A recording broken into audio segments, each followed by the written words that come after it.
Dead Man's Island by John Escott. Published and copyright Oxford University Press, 1992. Chapter 1. Coming to England. My name is Carol Sanders.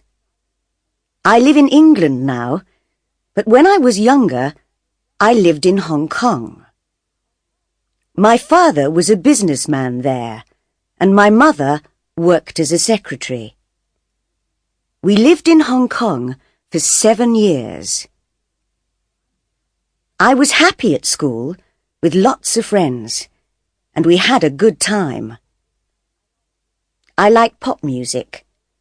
The Rolling Stones, David Bowie, and Jake Rosso were my favourites. Jake Rosso was my favourite singer. He died in a car accident the year I left school. But I listened to his pop records all the time. I had hundreds of pictures and photos of him on my bedroom wall. Then one day in winter, when I was 17, things began to go wrong for me. My father went to Australia on business. I loved him very much and didn't like him going away. "Come home quickly," I always said to him. He was in Australia for 2 weeks. Then on the day of his journey home, an aeroplane from Sydney crashed into the sea just south of Hong Kong. Everybody on the plane died. I heard about the plane crash on television. At first, I did not think about my father. Then I remembered he was flying back from Sydney on that day. "Oh no!" I cried. I telephoned the airport, but they did not know the names of all the passengers then. Perhaps my father didn't get that plane, I thought. Oh, please, please. My mother was at work, and I called her on the telephone. She came home quickly, and we went to the airport and waited for news. Later, we learned my father was on the plane. "It's not true!" I shouted. But it was true, and I began to cry. I cried for weeks and weeks. I spent many days alone in my room. I was lonely and sad, and I wanted to die too. I stopped going out with my friends. I didn't want to see other people. I stopped listening to Jake Rosso's records and took his pictures off my bedroom wall. I didn't listen to music or watch television. Nothing mattered anymore. Then I stopped crying. I stopped feeling sad and began to feel angry. Why did it happen to him? I asked my mother. Why do the best people die? Jake Rosso, my father. I don't know, Carol, my mother said. She was unhappy too. At the time of the plane crash, I was a student at college. I enjoyed the work and college life very much. But after my father's death, I stopped doing my work at the college. I began to go out with some new friends. They were different from my other friends, and my mother didn't like them.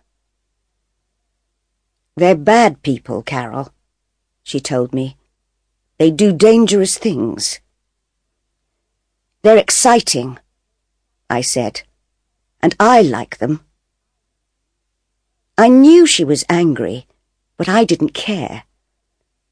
But then I learned my new friends took drugs, and I began to take drugs too. It was wrong and stupid. I know that now. But I was unhappy and angry. The police came to the college to arrest some of the students. They didn't arrest me, but I had to leave the college. It was a bad time. My mother was very unhappy with me. "What am I going to do with you, Carol?" she said. "I'm sorry," I told her. "We'll go back to England," she said. "You can find a college there. Perhaps you can be happier in England." "All right," I said. "I want to forget what's happened. I want to forget what I've done and begin a new life, be a new person." A month later, we came back to England. We lived in London, in a hotel. It was strange at first, with all the red buses and everybody speaking English. It was the beginning of the summer, 3 months before college began in the autumn. London was full of tourists. We looked at all the famous buildings, Buckingham Palace, the Tower of London, and we went to restaurants and theatres in the evenings. It was interesting and exciting, and I began to forget the bad times in Hong Kong. "I'm pleased we came to London," I told my mother. But after a few weeks, she said, "You need to find a college, Carol. You must go on studying. And I need a job." That evening, we looked in the newspapers. "What about this?" I said. I showed my mother a job in the newspaper. "Secretary for the summer months on a small private island in Scotland. Live with the family in a big house. Interesting work and good pay for the right person. Phone Greta Ross, telephone number 071. "Well, that sounds interesting," said my mother. "I'd like to work as a secretary on an island in Scotland. It's a beautiful country, Carol, and you can go to college there in the autumn." "And it's a place to live for the summer," I said. "Hotels are expensive." My mother telephoned Greta Ross. "Come and see me tomorrow," Greta Ross told her. "Come to the Savoy Hotel at 11 o'clock. I went to the Savoy Hotel with my mother. It was big and expensive, bigger than our hotel, and in the centre of London. Mum needs this job, I thought, and a private island in Scotland is a nice place to live. Perhaps I can forget what's happened if I go there. "Room 22, said the woman at the hotel desk. "Go on up. Mrs. Ross will see you now." Greta Ross was waiting for us. She was about 30 years old and very beautiful. She wore an expensive red dress, and her hair was very long and dark. "This is my daughter Carol," said my mother. "Hello, Carol," said Greta Ross. "Hello," I said. "Carol is 18 years old," said my mother. "Can she come with me if I get the job? Perhaps she can help in the house or in the gardens. She likes gardening. She's studying farming at college." "Perhaps," said Greta Ross. "There's a small farm on the island." "I'd like to work on the farm," I said. Greta Ross looked at my mother. How long did you live in Hong Kong, Mrs. Sanders? 7 years, answered my mother. My husband died in a plane crash last year, so we've come back to live in England. Where did you live before Hong Kong? We lived in India for 3 years. Then Greta Ross took my mother into a room and asked her more questions. I waited outside. Greta Ross is nice, I thought. I hope my mother gets the job. Soon after, the door opened and my mother came out. She was smiling. Greta Ross said, "Please wait here for a minute, Mrs. Sanders. I want to make a phone call." She went back into the room and closed the door. I was sitting on a chair near the door and I could just hear Greta Ross's voice speaking on the phone. "I think I've found someone," she was saying. "She has a daughter, but the girl can work in the garden or on the farm. Don't worry. They've been away from England for 10 years. It'll be all right, I tell you. Don't worry." After a few minutes, Greta Ross put down the phone and came out of the room. "You've got the job," she told my mother. My mother was pleased. "Thank you," she replied. I was pleased too, but now I was worried about that phone call. I didn't understand it. Chapter 2. The Island. We went to Scotland the next day, first by plane, then by train. Greta Ross travelled with us. I looked out of the train window and saw fields and villages and mountains. Mum is right, I thought. Scotland is a very beautiful place. "You're going to be my husband's secretary," Greta Ross told my mother. "He's a businessman, but he never leaves the island. He does all his work by telephone and letter and computer. He invests money in companies all over the world." "Do many people live on the island?" I asked. "Not many," said Greta Ross. "You'll meet them soon." Greta Ross is young, I thought. Is her husband young too? How can a young man buy an island? Is he very rich? After the train, we went on Mr. Ross's boat, which took us out to the island. The boatman was a young man. He had dark hair and was brown from the sun. "This is Tony," said Greta Ross. "He works for Mr. Ross." "Hi," said Tony. Soon we were near the island. I could see the beaches and the cliffs. The boat slowed down. "There are dangerous rocks round the island," explained Tony.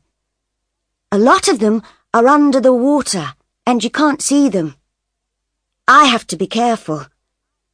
But the rocks keep other boats away, and that pleases Mr. Ross." "Why?" I asked. Tony looked at Greta Ross, but she wasn't listening. "Mr. Ross doesn't like visitors to the island," Tony said in a quiet voice. Then Greta Ross looked at us, and Tony said no more. Why doesn't Mr. Ross like visitors? I thought. Has he something to hide? When we arrived on the island, my mother and I followed Greta up to the house. It was very big, and there were trees all around it. A woman was waiting inside the house. "This is Mrs. Duncan," Tony's mother," said Greta. "She's the housekeeper, and her husband is the gardener. Mrs. Duncan will take you up to your rooms.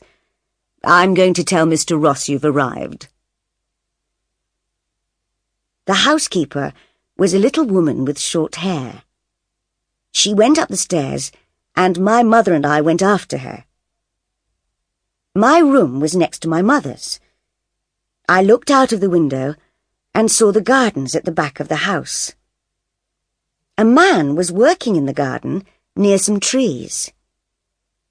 "Is that Mr. Duncan?" I thought. I looked between the trees and saw the sea.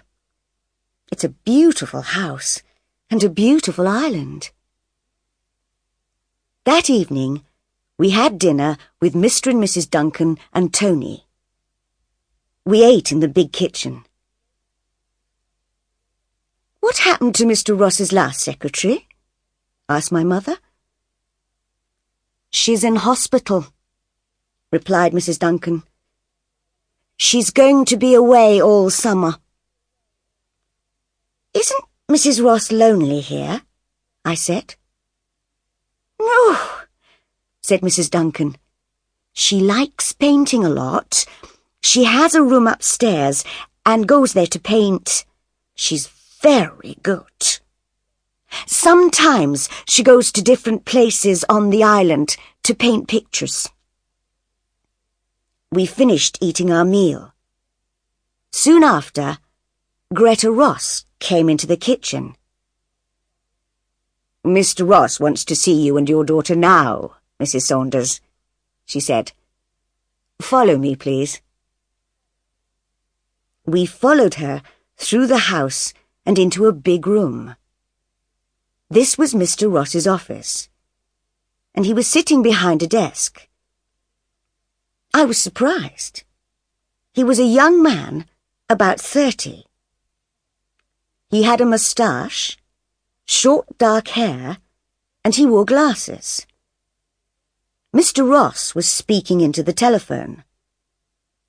Who does he look like? I thought. Is it Tony Duncan?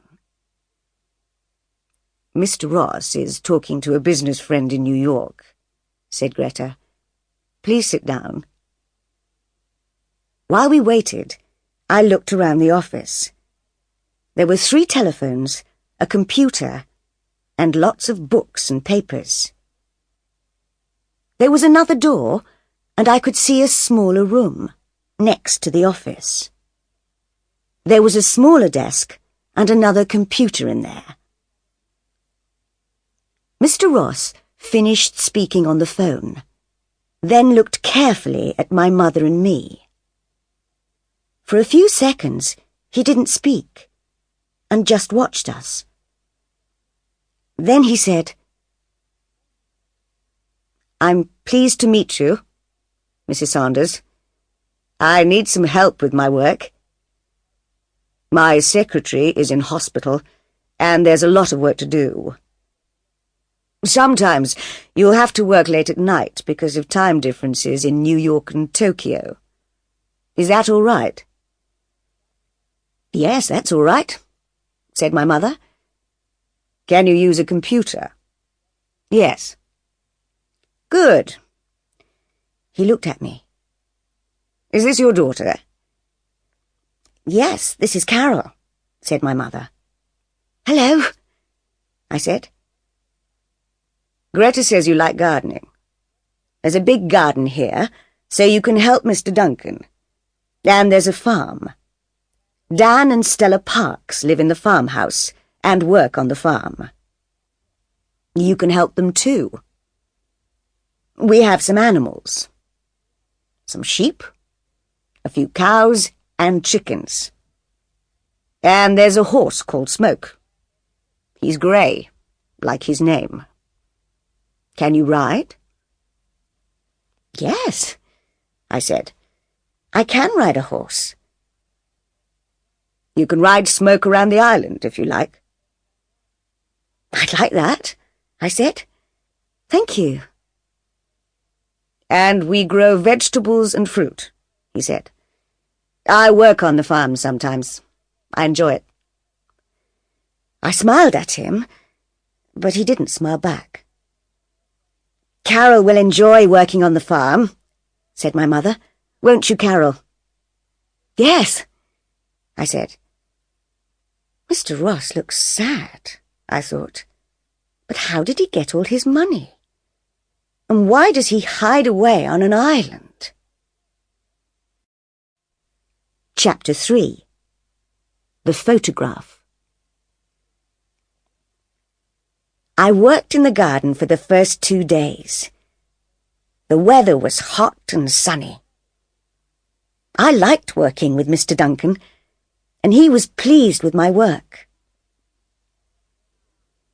"You're a good gardener," he said.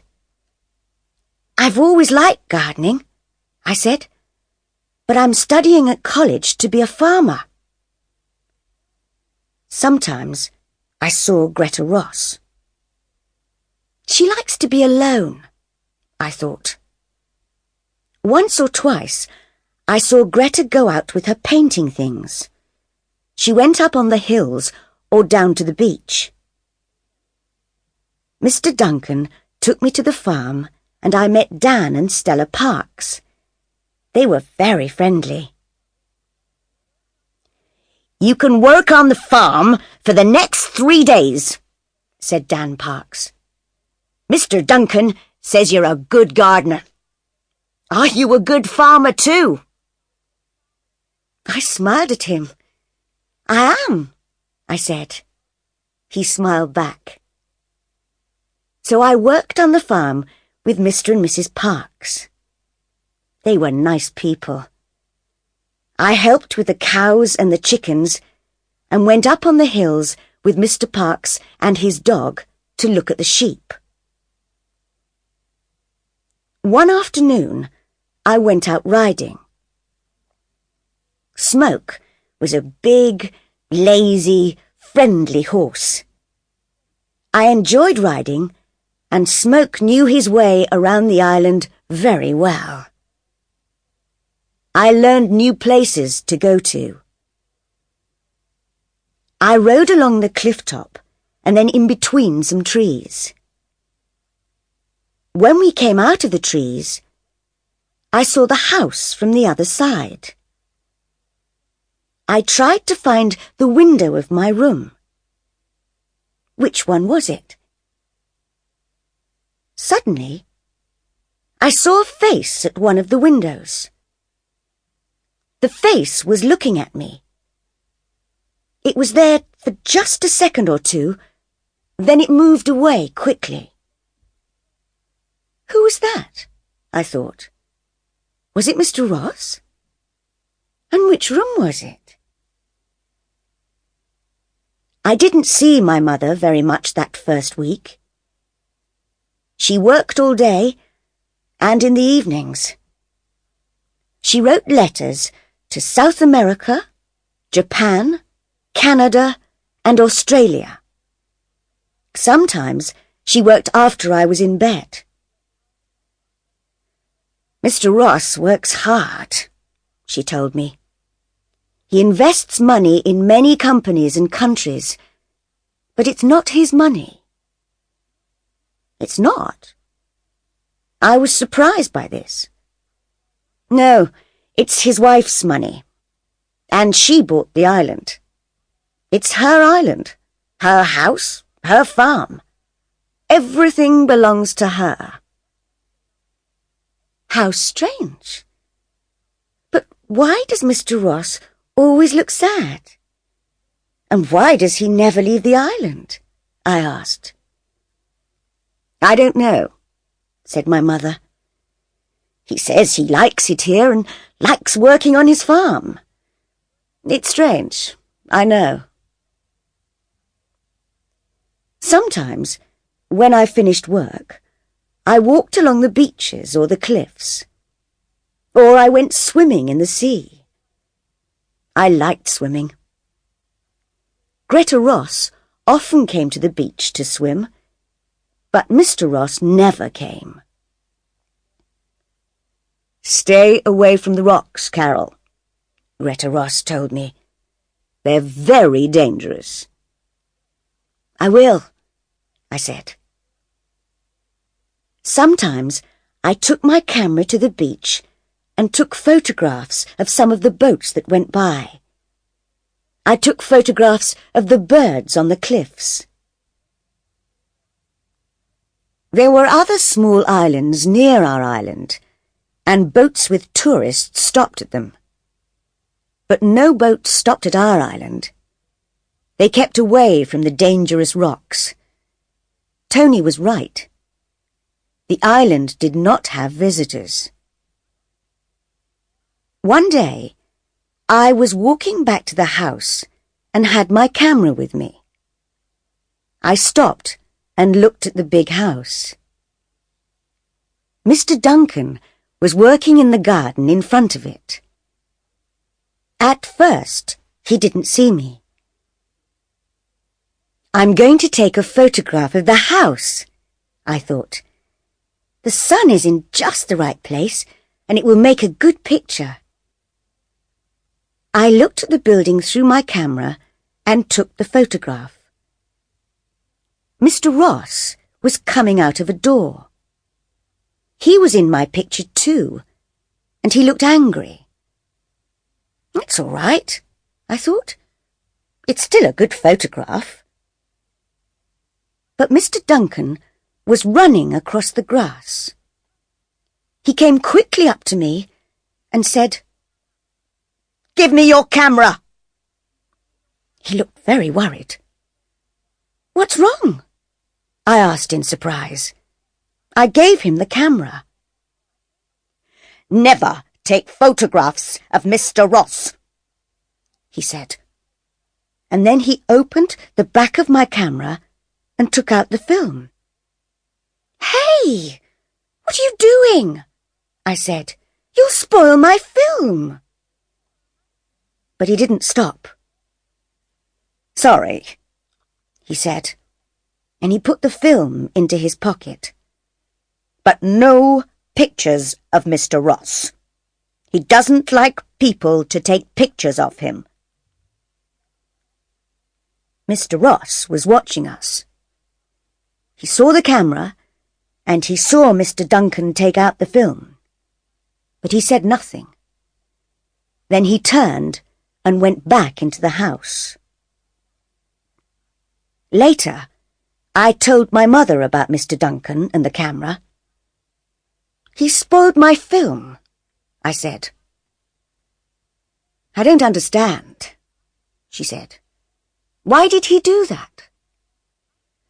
"I don't know," I said. "But there's something strange about Mr. Ross."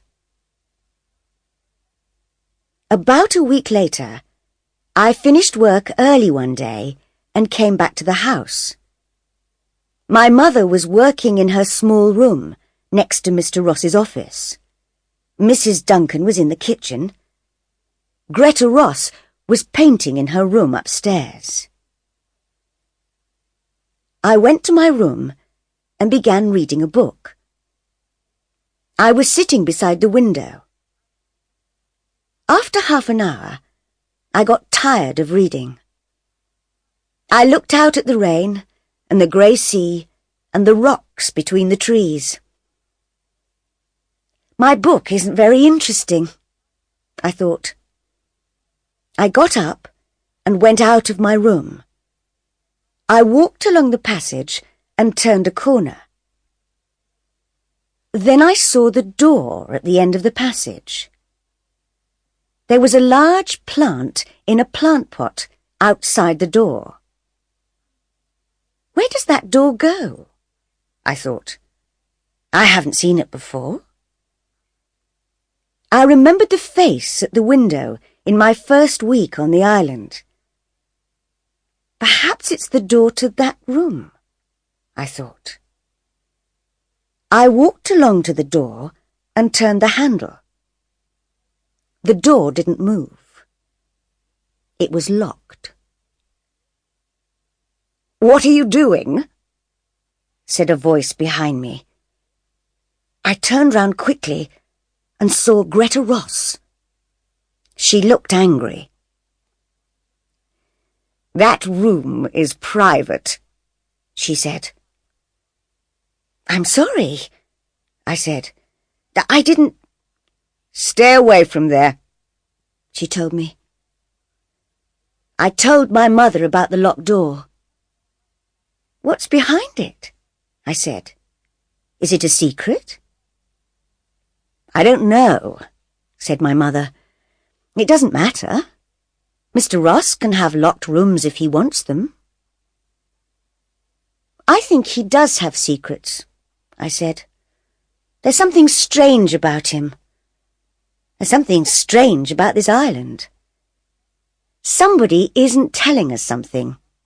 Something important." My mother laughed. "Stop playing detective, Carol," she said. Chapter 4. The Locked Room. 2 days later, there was a storm in the middle of the night.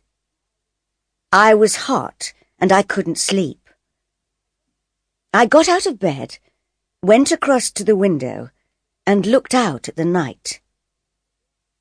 Black clouds hurried across the sky, and the trees moved wildly in the wind.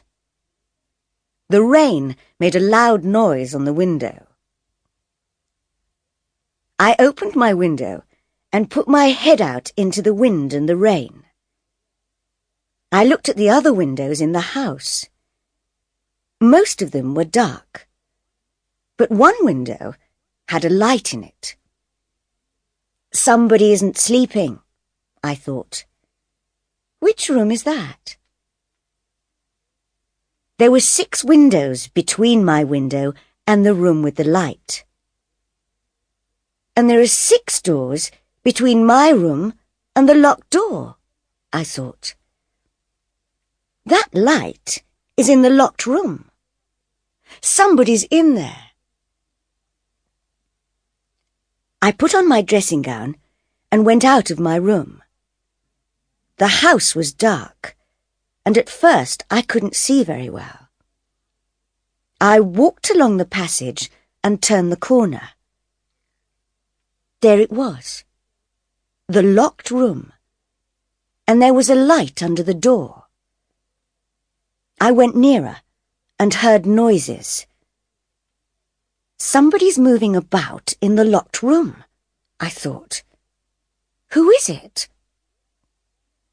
Then the light went off and the door opened. I was afraid to move.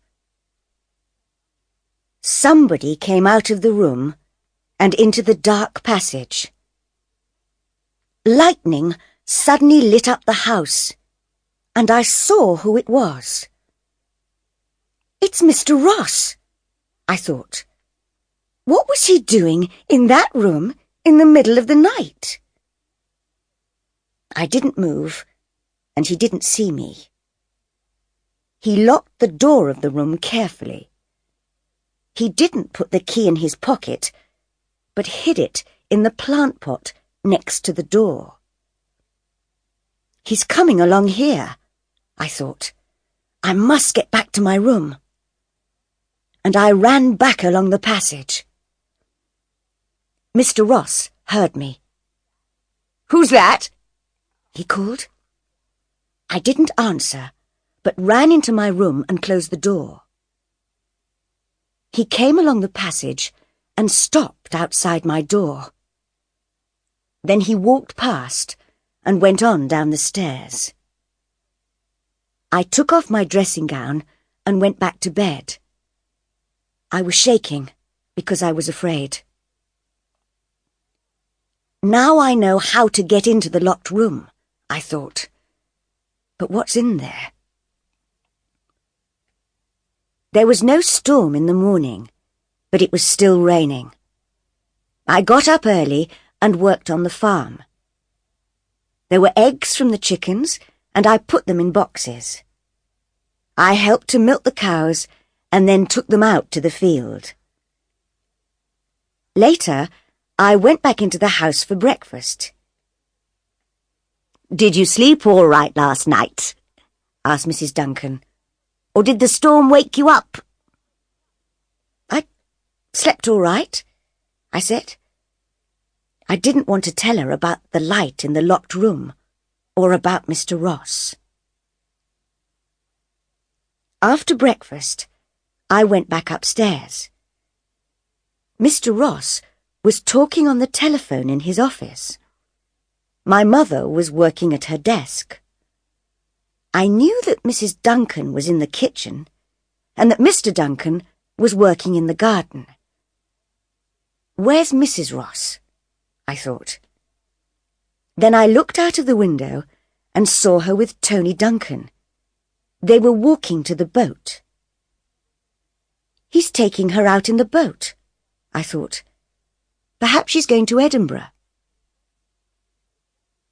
The boat moved away from the island, and I waited until it was out at sea. Then I opened the door of my room. There was nobody in the passage, and I ran along to the locked room. The key was still in the plant pot, and I took it out. My hand was shaking. Then I unlocked the door. Chapter 5.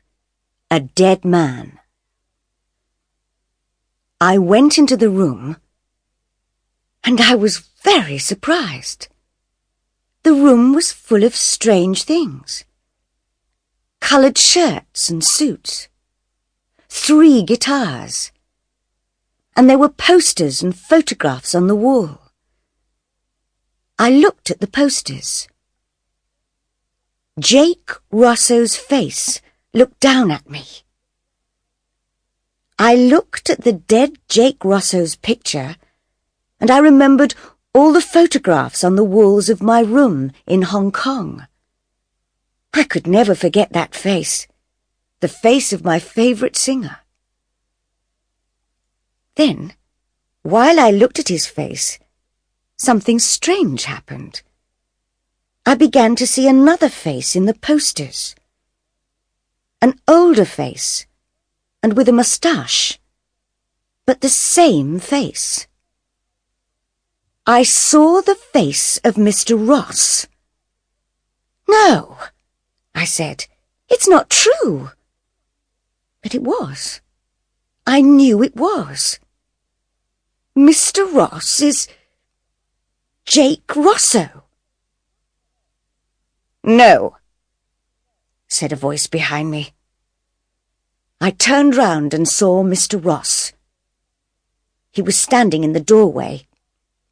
He looked afraid.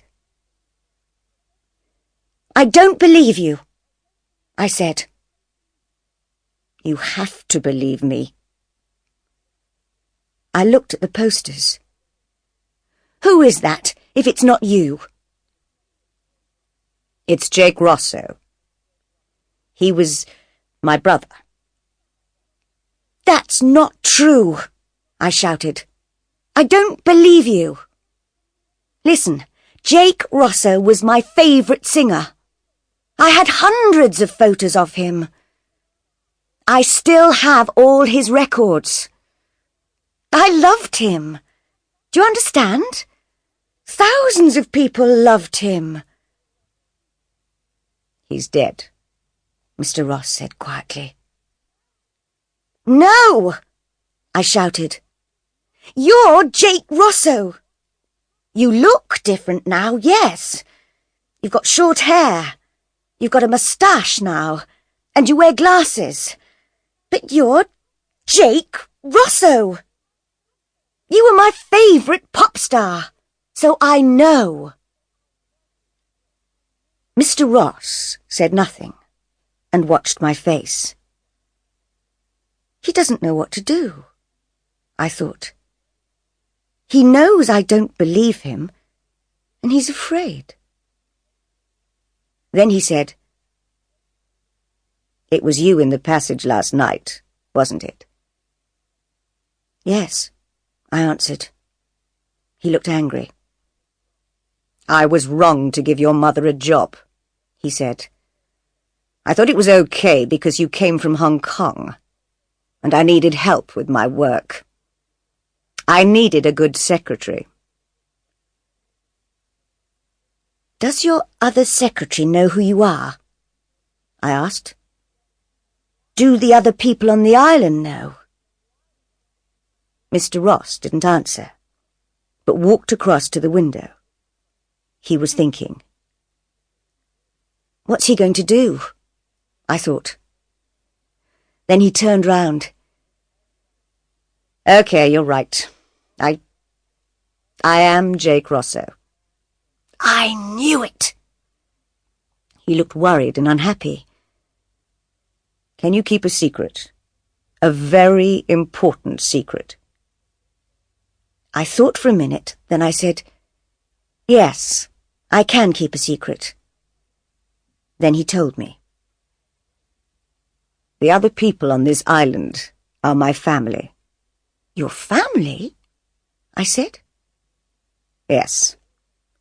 My real name is James Duncan, and Mr. and Mrs. Duncan are my father and mother. Tony is my younger brother, and his wife Lisa is my secretary. It's she who's in hospital. And Dan and Stella Parks? I asked. My mother's sister and her husband, he said. But what are you doing here on this island? I don't understand. I'll tell you, he said. He sat down on a chair and took a guitar in his hands, but he didn't play it. You were right. I was a famous pop star. I was very rich, and I had a beautiful wife. But things went wrong. How? I took drugs, he said. I drank a lot of alcohol. I got drunk and crashed cars. I did stupid, terrible things. I knew it was wrong, but I couldn't stop doing it. I was crazy for a time. I can understand that, I told him. I've taken drugs too. He looked surprised. You have? Yes, I said.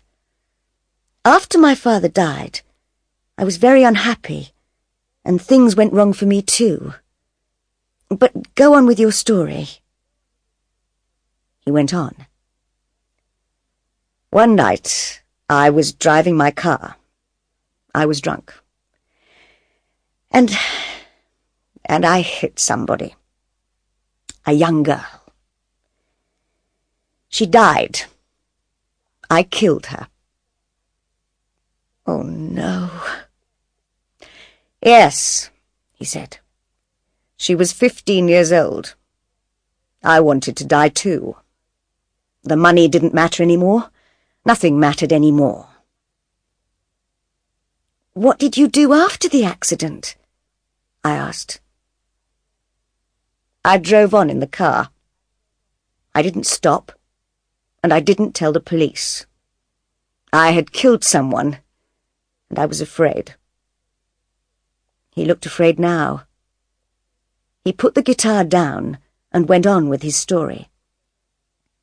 So I made a plan. Jake Rosso had to die too. It was the best thing to do. And so I killed him. But you're still alive. My family know I'm alive, but no other people know. He looked at me. But now you know. How did you do it? I asked. I told my family about my plan, and I told Greta, my wife. At first they didn't like it, but after a long time, they said okay. Then I faked the car crash. Faked it? Yes, he said. I put some of my things in the car, a guitar and some clothes. Then I pushed my car over a cliff and burned it. The police found the burned car and thought I was dead. Everybody thought I was killed in the car crash. But you faked the crash, I said. Yes. What did you do then? My family hid me away for months. I tried to change into a different person. Shorter hair, a moustache, quiet suits. All my money went to Greta, and she changed her name to Ross. I told her to buy this island. Now I invest her money, the money that was mine. And now I'm James Ross. What about Jake Rosso? I asked. Jake Rosso took drugs, he said. Jake Rosso got drunk and crashed cars. He killed a young girl, so he had to die. I can never forget the girl. I think about her every day. And that's why you always look so sad, I thought. I looked around the room. Why do you keep a room like this? Why do you keep the guitars, the posters and photographs? James Ross did not speak for a minute. Then he said, I need to remember my old life and what Jake Rosso was like. I'm never going to sing again, and I'm never going to take drugs. But I need this room to remember. I looked at the posters and the photographs, and I looked at his sad face. I'm not going to say anything. I won't tell my mother. I won't tell anybody. James Ross looked at me. I think you understand, he said. I do, I said. I've done bad things. I want to forget them too. I needed to get away, to hide too. That's why we came to England, to begin a new life. Yes, I understand. He took my hand, and we walked out of the room and closed the door. I never went into the room again, and I didn't tell anybody. My mother and I left the island at the end of the summer. Soon after, I went to college. My life is better now. I work on a farm in England, and my mother works in an office. My mother doesn't worry about me because I'm happier now. I haven't been back to the island, but I know there's a dead man living there.